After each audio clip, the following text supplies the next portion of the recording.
ನಿಮಗೇನು ಹೇಳಿದ್ರು? ನೋಡಿ 200 ಯೂನಿಟ್ ಅಂತ ಹೇಳಿದ್ರು ಇಲ್ಲ? ಅವಾಗ ನಮ್ಮ ಸರ್ಕಾರ ಇದ್ದಾಗ ಚರೆ ಮುಕ್ತಿ ಮಠರು MLA ಇದ್ದಾಗ 1 ಯೂನಿಟ್ಗೆ ಎಷ್ಟಿತ್ತು? 200 ರೂಪಾಯಿ ಇತ್ತು. ಈಗ ಎಷ್ಟಾಗೈತಿ? 700 ರೂಪಾಯಿ. ಮಿನಿಮಮ್ ಚಾರ್ಜ್ 150 200 ಬರ್ತಿದ್ದು, ಈಗ ಬರ್ತದೆ ಎಷ್ಟು? 1000, 1200, 800, 700 ಬರ್ಲಾಕತ್ತೈತೆ ಇಲ್ಲ? ಅವ್ರಿಗೆ ಆಗೈತಿ.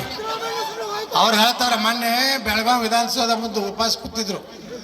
ಏನಂದ್ರೆ, ನೀವು ಭಾಳಷ್ಟು ಬೆಲೆ ಏರಿಸಿರಿ, ನಮಗೆ 35-40 ಸಾವಿರ ಕೋಟಿ ರೂಪಾಯಿ ನಾವು ಎಕ್ಸೈಸ್ ತುಂಬಲಾಕತ್ತೀವಿ, ನಮ್ಮ ಸಮಾಜನಾಗ ಗೌರವ ಇಲ್ಲ, ಬಾರ್ನಾಗ ಹೋದ್ರೆ ನಮ್ಗೆ ರೆಸ್ಪೆಕ್ಟ್ ಇಲ್ಲ, ಅದಕ್ಕೆ ನಮಗೆಲ್ಲ ಗೌರವ ಕೊಡೋಂಥದ್ದಾಗಬೇಕು.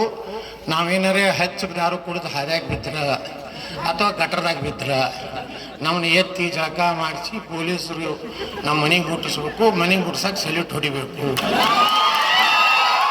ಯಾಕಂದ್ರೆ ನಾವು 40 ಸಾವಿರ ಕೋಟಿ ರೂಪಾಯಿ ಆದಾಯ ಕೊಡ್ತೀವಿ ಸರ್ಕಾರಕ್ಕೆ. ಬರೇ ಗ್ಯಾರಂಟಿ ನೋಡಿ ದೇಶ ಯಾಕೆ ಮಾತಾಡ್ತಿರೋ? ಗ್ಯಾರಂಟಿ ನೋಡಿ ದೇಶ ಏನಾರು ಹಾಳು ಮಾಡ್ಬೇಕತ್ತಿತ್ತು. ಭಾರತ ಉಳಿಬೇಕಾದ್ರೆ ಯಾರು ಆರಿಸಿ ಬರಬೇಕು? ಇವತ್ತು ಕಾಶ್ಮೀರ ಎಷ್ಟು ಶಾಂತ ಆಗೈತಿ, ಒಂದರ ಭಯೋತ್ಪಾದಕರ ಚಟುವಟಿಕೆ ನಡೀಲಕತ್ತವೇನು? ಈ ದೇಶನಾಗ ನಾವೆಲ್ಲ ನೆಮ್ಮದಿಯಿಂದ ಅದೀವಿಲ್ಲೋ? ನಾವು ಮಾಡಿದ ತಪ್ಪನಿದ ಕರ್ನಾಟಕದ ಕಾಂಗ್ರೆಸ್ ಸರ್ಕಾರ ಬತ್ತು 135 ಸೀಟ್ ಬಂದ ಮ್ಯಾಗ ಅವ್ರಿಗಿಟ್ಟು ಅಹಂಕಾರ ಬತ್ತು. ಪಾಕಿಸ್ತಾನ ಧ್ವಜ ಹಾರಾಡ್ಲಕತ್ತು. ಪಾಕಿಸ್ತಾನ ಅದಕ್ಕೂ ಧ್ವಜ ಹಾರಾಡ್ಲಕತ್ತು. ಇವತ್ತು ನಮ್ಮ ಹಿಂದೂ ಕಾರ್ಯಕರ್ತರ ಮೇಲೆ ಹಲ್ಲೆ ಆಗ್ಲಕತ್ತು. ಇವತ್ತು ನೋಡ್ರಿ, ನಿಯಾ ಹಿರೇಮಠ ಹಾಡು ಹಗಲೇ ಒಂದು ಹೆಣ್ಮಗಳನ್ನ ಒಬ್ಬ ಫಯಾಜನವ ತಾಯಿ ಮುಂದೆನೇ ಹೊಡಿತಾನೆ. ಅದಕ್ಕೆ ಈ ರಾಜ್ಯದ ಮುಖ್ಯಮಂತ್ರಿ ಹೇಳ್ತಾರೆ ಅದು ಒಂದು ವೈಯಕ್ತಿಕ. ನಾನು ಹೇಳ್ತೇನೆ, ರಾಜೀವ್ ಗಾಂಧಿ ಹೊಡೆದಿದ್ದು ವೈಯಕ್ತಿಕ, ಇಂದಿರಾ ಗಾಂಧಿ ಹೊಡೆದಿದ್ದು ವೈಯಕ್ತಿಕ.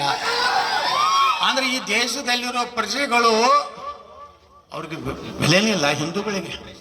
ಇದೇ ಒಂದು ಮುಸ್ಲಿಂ ಹೆಣ್ಮಗಳದಾಗಿದ್ರೆ ಪ್ರಿಯಾಂಕಾ ವಾಡ್ರಾ ಬರ್ತಿದ್ದಳು. ರಾಹುಲ್ ಗಾಂಧಿ ಅವಂಕರ ಮಹಾಶಾಣೆ, ಮಹಾವಿಜ್ಞಾನಿ.